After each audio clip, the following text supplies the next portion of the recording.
Hello, welcome back, and again, this is Joshua. So for this lecture, we'll be talking about protein purification and characterization techniques. So as usual, okay, the topic outline for this lecture is provided on the next slide. So by the way, I did not include here the answers for the exercises from last lecture. I'll just upload them on our FB.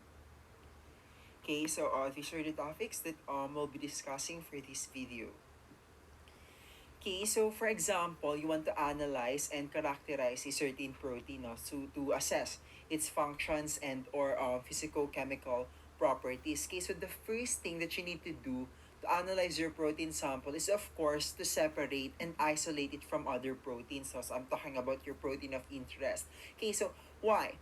Because we know that many different proteins exist, no, in a single cell. Okay, so it follows that before you can analyze your sample, you have to separate it from the sample matrix. Okay, so that being said, okay, protein isolation or protein purification is actually the crucial first step, okay, in analyzing and doing, okay, further experimentation in proteins now. So on the following slides, okay, we'll be discussing about the different separation techniques now usually applied here. Okay, so by the way, no, these techniques generally focus on the sources of differences between protein molecules such as their size, charge, and polarity.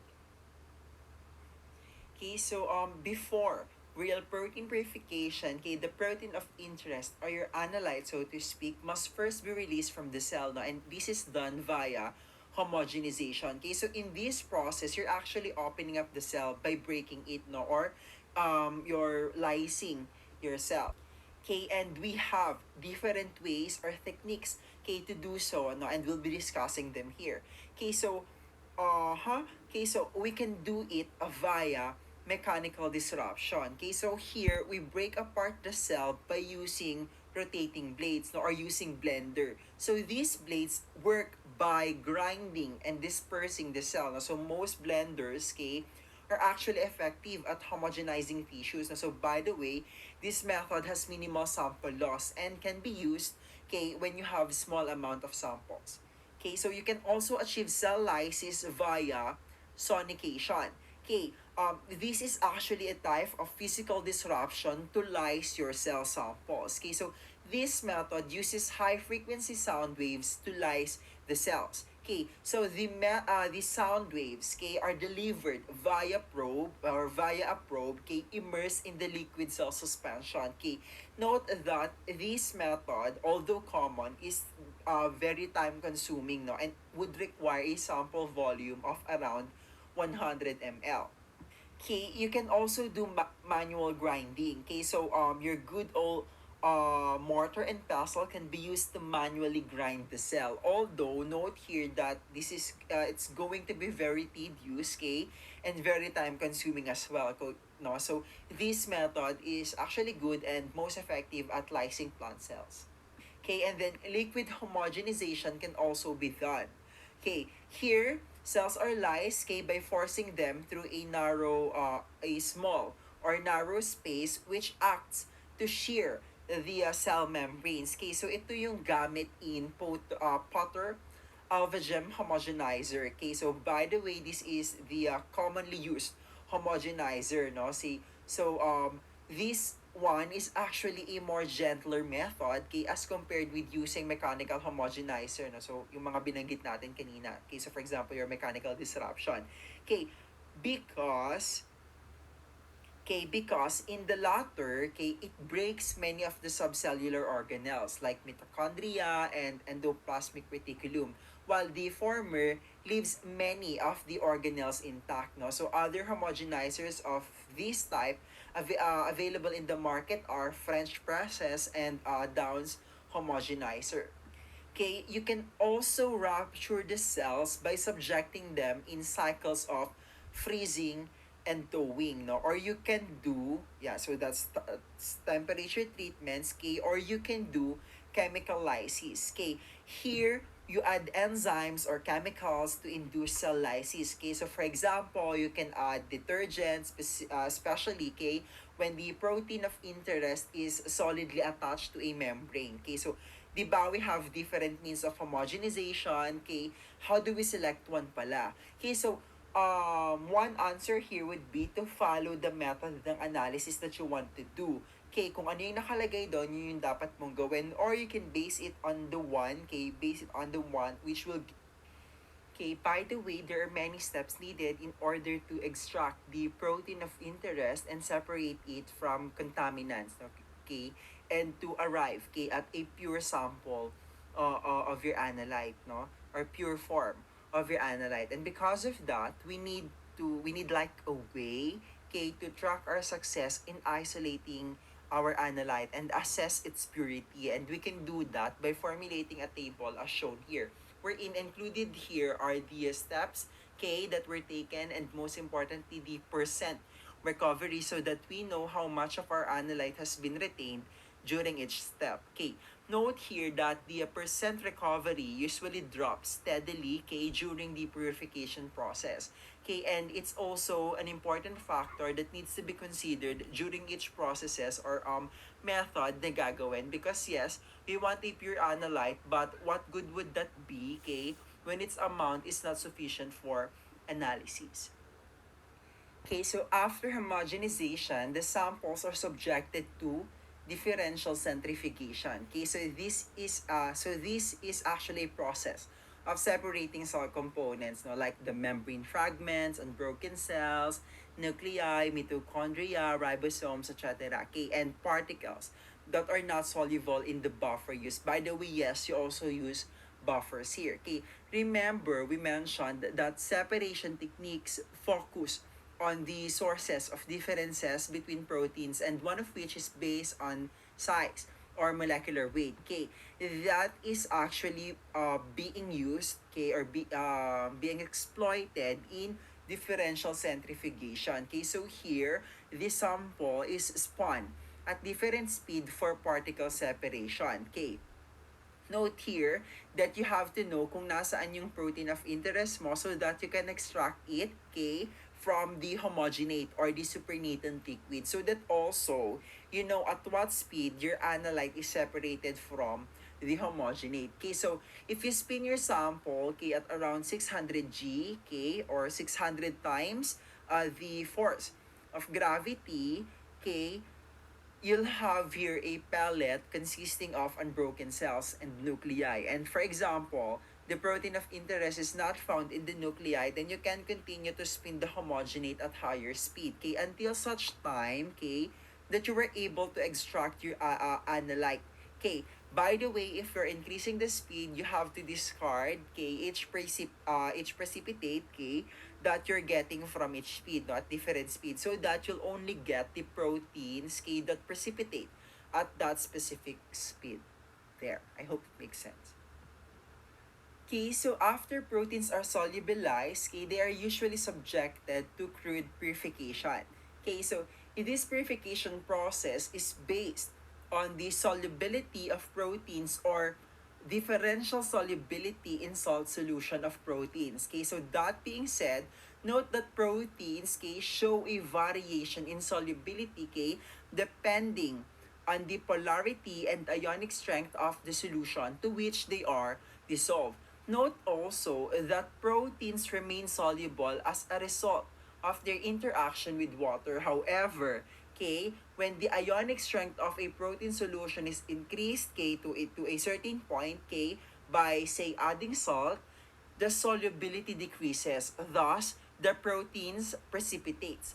This is what salting out means. Okay, let's explain further with the help of a visual representation.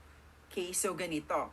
Focus your attention on this figure. Okay, so the solubility, okay, of proteins was plotted against salt concentration. Okay, so if you will look at this portion, okay, most globular proteins tend to have an increase in solubility, okay, as the ionic strength is raised due to the addition, okay, of low, take note of low salt concentration or low concentration of salt.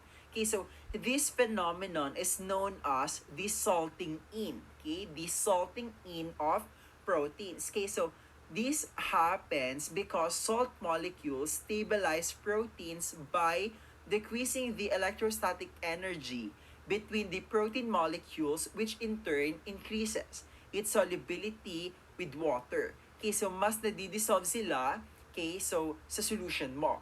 Note, however, that there is a maximum concentration to which this is effective, because addition of very high concentration of salt could lead to salting out, as can be seen here. Okay, what happens is the ionic species coming from the salt, okay, compete with the proteins in binding with water, okay, leading to the diminishment of electrostatic attraction. Okay, so with less water available to hydrate the proteins, okay, what they do is they associate with each other, okay, through hydrophobic bonds, which will cause, okay, precipitation. Now, protein-protein interaction become more, protein-protein interactions, okay, become more energetically favored as compared, okay, with protein-solvent interaction. Okay, so then, the aggregates or precipitates of proteins is collected via centrifugation. Okay, so by the way, ammonium sulfate is the commonly used salt here. And if you want to remove, okay, the salt from your sample, you can do dialysis. Okay, so chromatographic techniques can also be used to purify or isolate protein samples. So we'll discuss here four methods, okay, usually used in protein purification. Okay, so as listed here. I hope you're still familiar with the instrumentations in chromatography, as I will not be discussing it here since it's outside of our scope na. I'll just highlight some important principles. Okay, so note here that many of the chromatographic techniques used on proteins are a form of column chromatography. Okay, so in general, okay, chromatography is based on the principle, okay, that different compounds distribute or separate from one another at different extent due to their interaction between different phases. Okay, so said phases are the stationary and mobile phase. Okay, so in chromatography, okay, the stationary phase is the substance that selectively slows down, okay, the flow of the sample, affecting the separation. Okay, so this is possible due to the interaction of the analyte and the stationary phase. Okay, so by the way, this phase is packed in the column. Okay, on the other hand, the mobile phase is the portion in which the mixture to be separated moves. Now, so this phase is sometimes referred to as the eluent. Okay, so shown here is the process on how column chromatography works in separating the components of, say, your sample containing your protein of interest. Okay, so for example, you have here a small volume of concentrated solution, okay, containing your analyte. You apply it here on top of the column, and then the eluent or the mobile phase is passed through the column, which is packed with stationary phase. Now, so as the mobile phase, okay, along with the sample, flows over the stationary phase, okay, the components of the sample interact now with the stationary phase to different extent.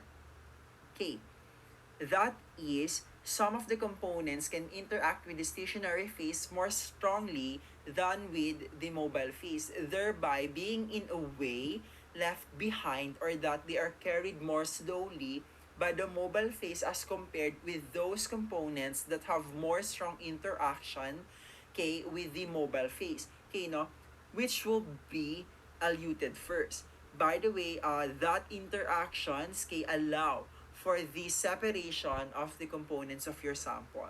Okay, so as can be seen here, the red component is the first to be eluted, meaning it is more attracted to the mobile phase as compared to the stationary phase. Or you can also say that the specific component has a stronger interaction with the mobile phase as compared with the stationary phase. Therefore, it has a shorter retention time in the column. Okay, so I hope you still remember these terms. No? So, Here, you can see naman that the green component will be the last to elute since it is more attracted to the stationary phase than with the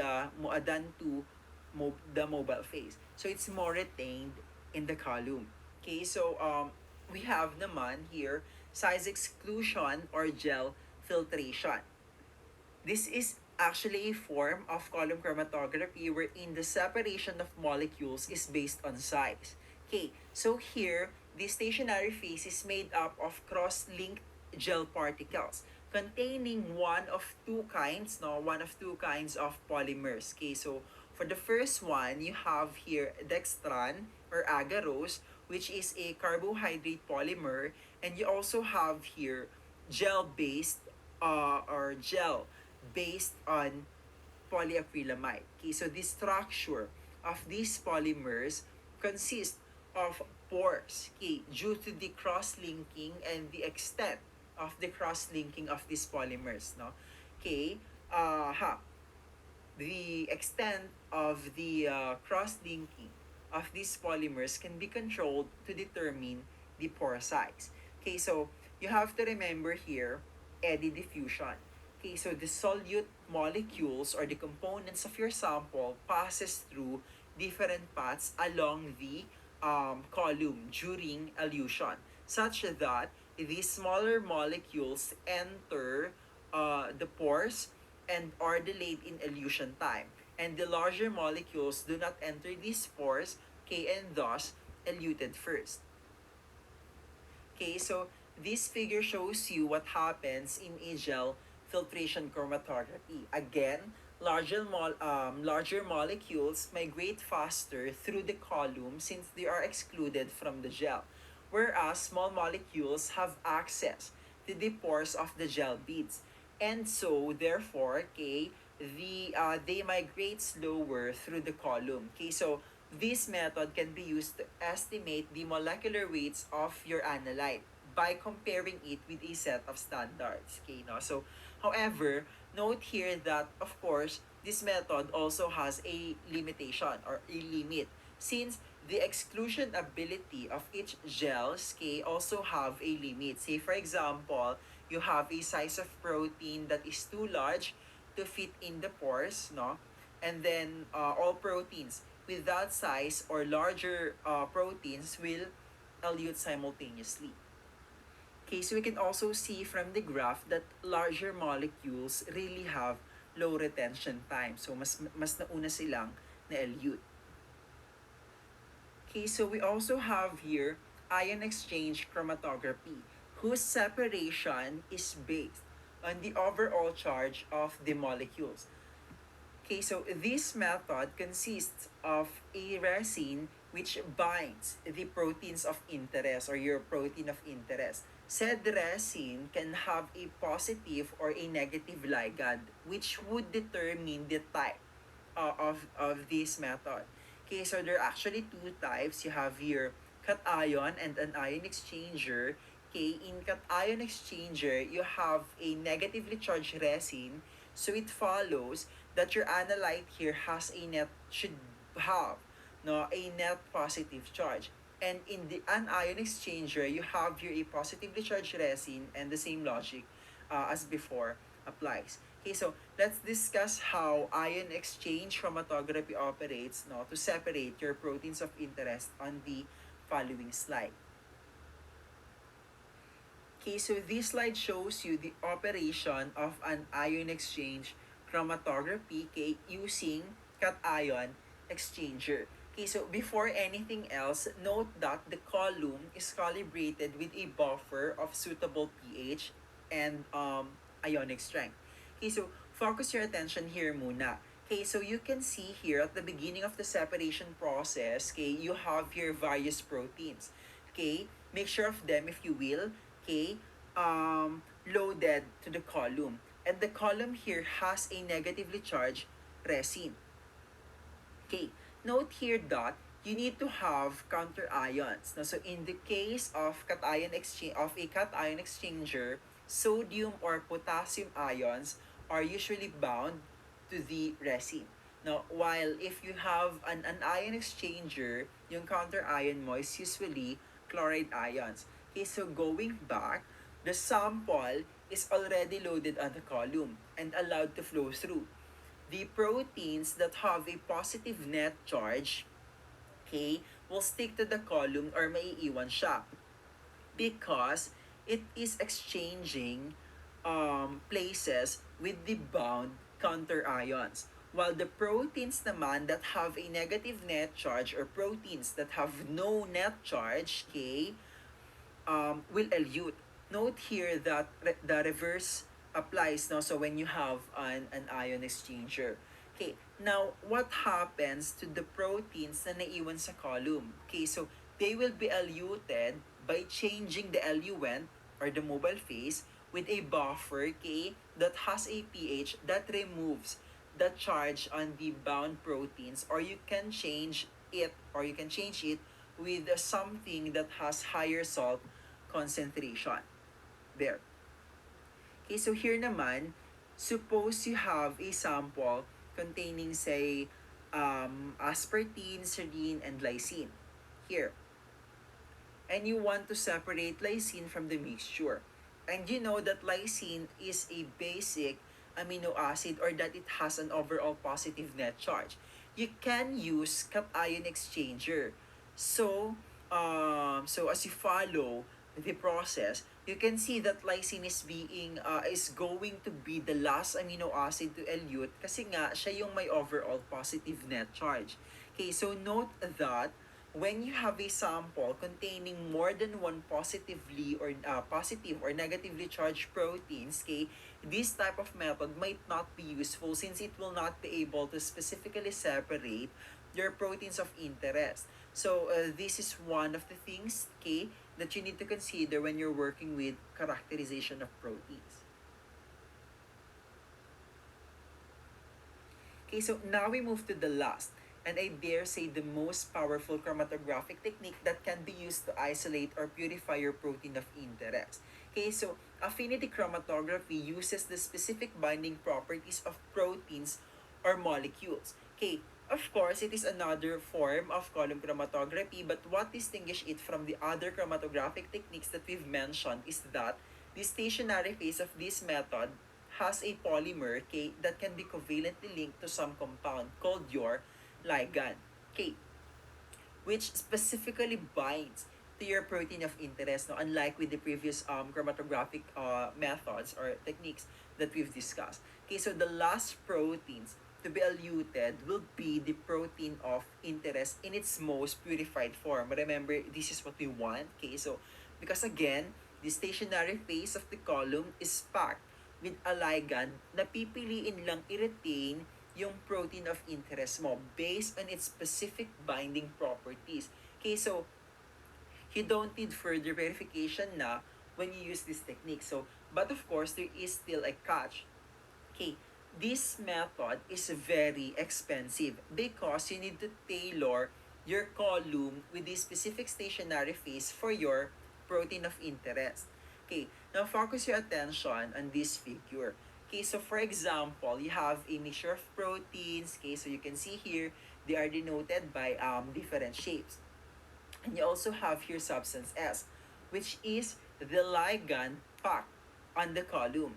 Okay, so you can see here that the okay, so you can see here that only the triangle-shaped proteins or P sub 1 is retained in the column, while all others are eluted first. Now, so we were able to see that when you have affinity chromatography, your protein of interest binds specifically, okay, binds specifically to the stationary phase. Okay, so if you want to elute na the bound protein, you can just add high concentration of your ligand in its soluble form, okay, to compete for the binding of the proteins with the stationary phase, no? Or you can disrupt the protein ligand interaction with the change in pH or change in ionic strength.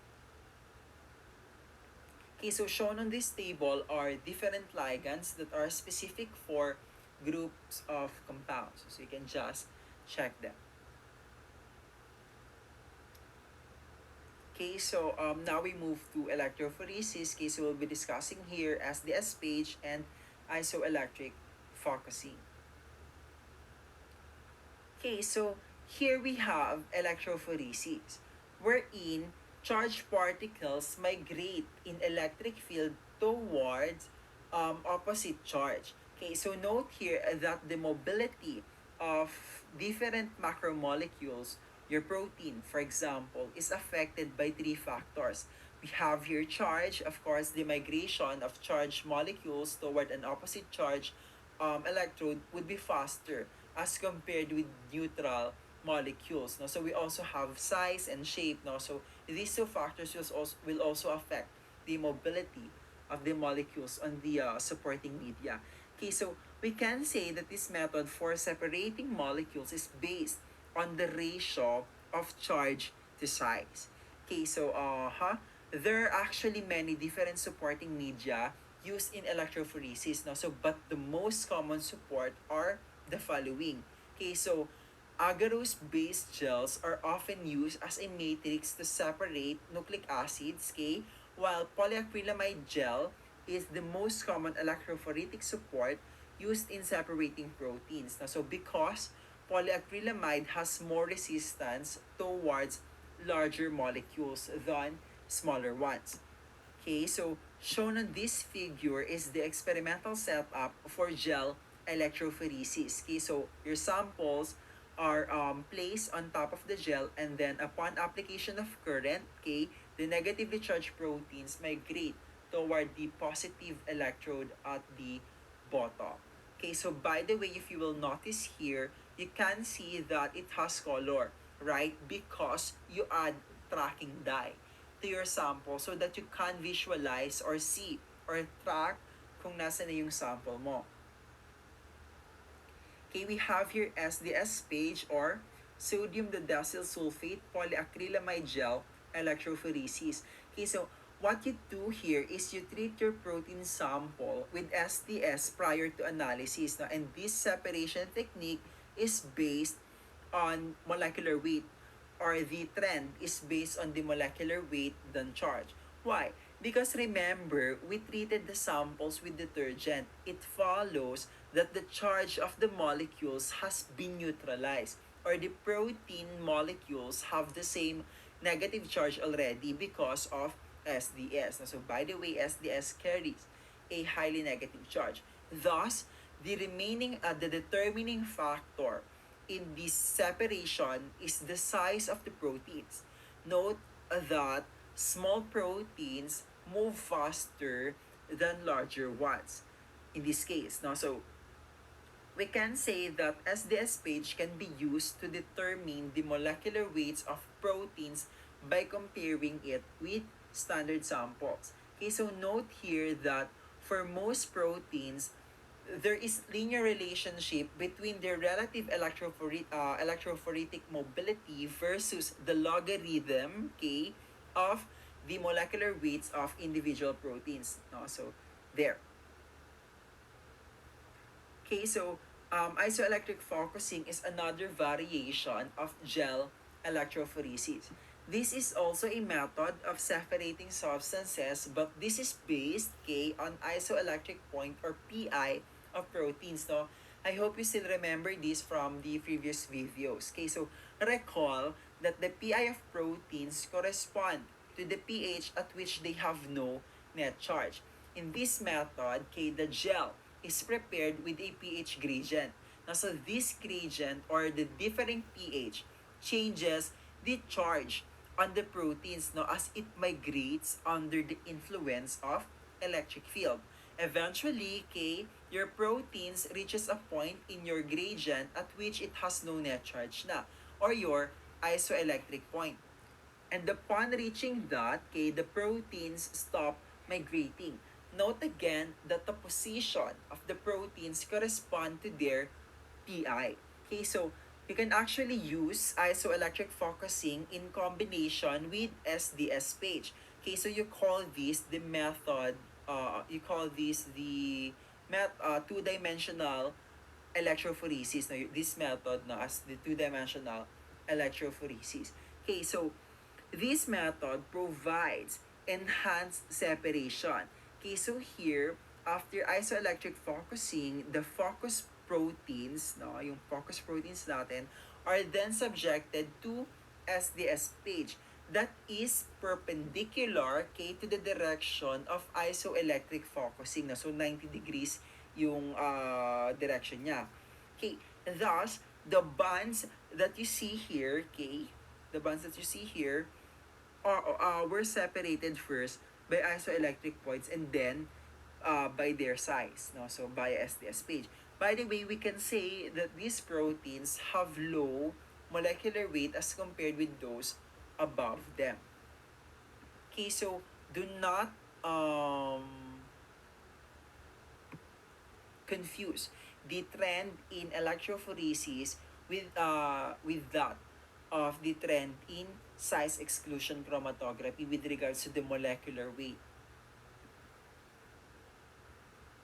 Okay, so now we move to the determination of the sequence of a proteins. Okay, so note here that the determination of primary structure is a routine analysis but not trivial in doing classical biochemistry experiments.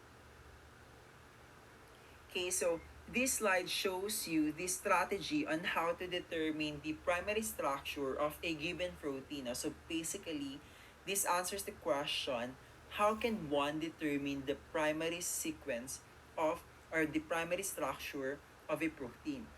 There are actually four steps here, no? So as can be seen on the figure. First step, okay, you need to determine which amino acid are present. You call this the amino acid analysis. Okay, so what you do here is you hydrolyze the protein into its component amino acid. Okay, by usually heating a solution containing your proteins with 6 molar HCl at around 100 degrees Celsius for at least 12 to 36 hours.